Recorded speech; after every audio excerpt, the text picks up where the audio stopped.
الحمد لله نحمده ونستعينه ونستغفره ونؤمن به ونتوكل عليه ونعوذ بالله من شرور أنفسنا ومن سيئات أعمالنا من يهده الله فلا مضل له ومن يضلله فلا هادي له ونشهد أن لا إله إلا الله وحده لا شريك له في الخلق والأمر ونشهد أن سيدنا ومولانا محمدا عبده ورسوله وخاتم الأنبياء والمرسلين. أعوذ بالله من الشيطان الرجيم.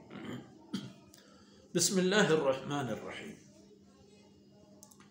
سأل سائل بعذاب واقع للكافرين ليس له دافع من الله ذي المعارج تعرج الملائكة والروح إليه في يوم كان مقداره 50,000 سنة فاصبر صبرا جميلا إنهم يرونه بعيدا ونراه قريبا.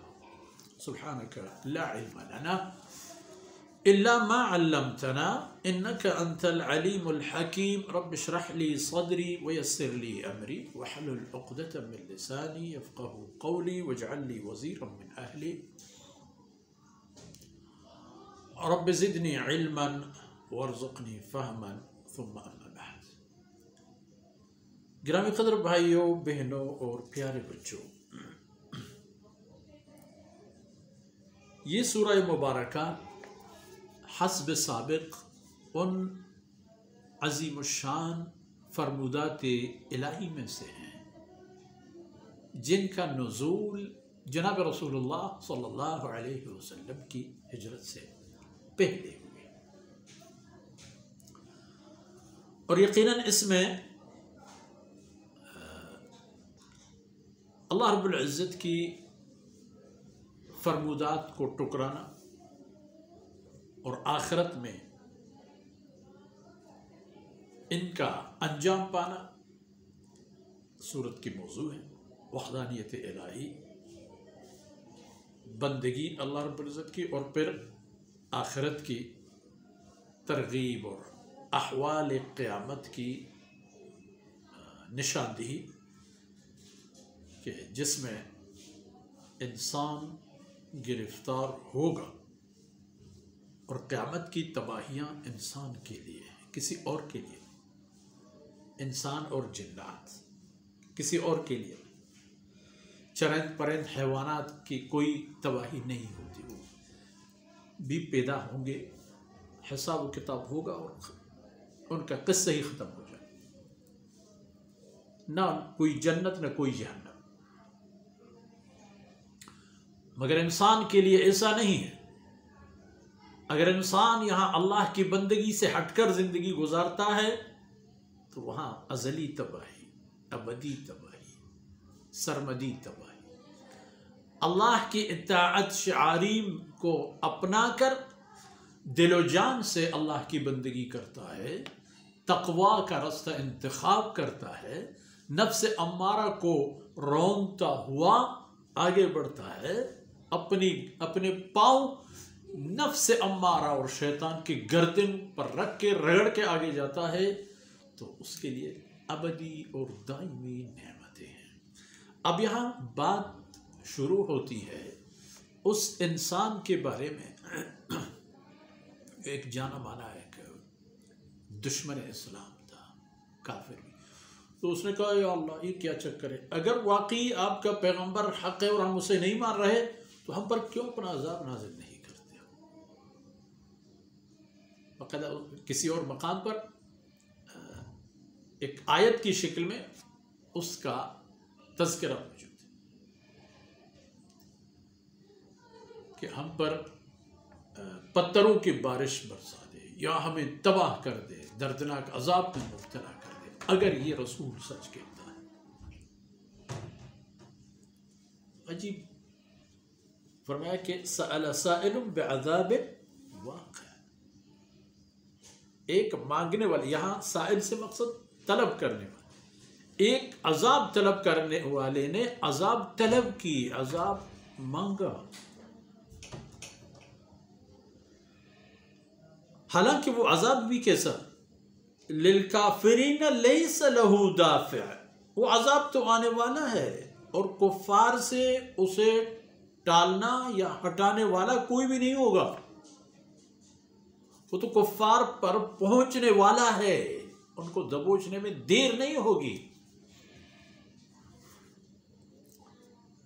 اور وہ عذاب آئے گا کہاں سے؟ من اللہ، اللہ کی طرف سے، اس اللہ کی طرف سے جو شان اور عظمت اور بلندیوں کا مالک ہے، اس سے برتر کوئی نہیں. اس کے سامنے ہر سر چاہے جس کسی کا بھی ہو وہ خم ہے. اس کے سامنے فرعون کا سر، نمرود اور شداد اور حامان اور دجال اور جو بھی ہو سب عاجز.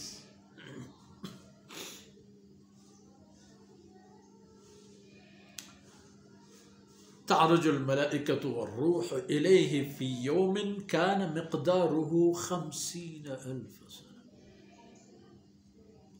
اس کی طرف جائیں گے، عروج کرتے ہوئے جائیں گے ملائکہ کرام اور جبریل یا ملائکہ کرام کی ہر وہ جماعت جو اللہ کی نورانی اور روحانی مخلوق ہو.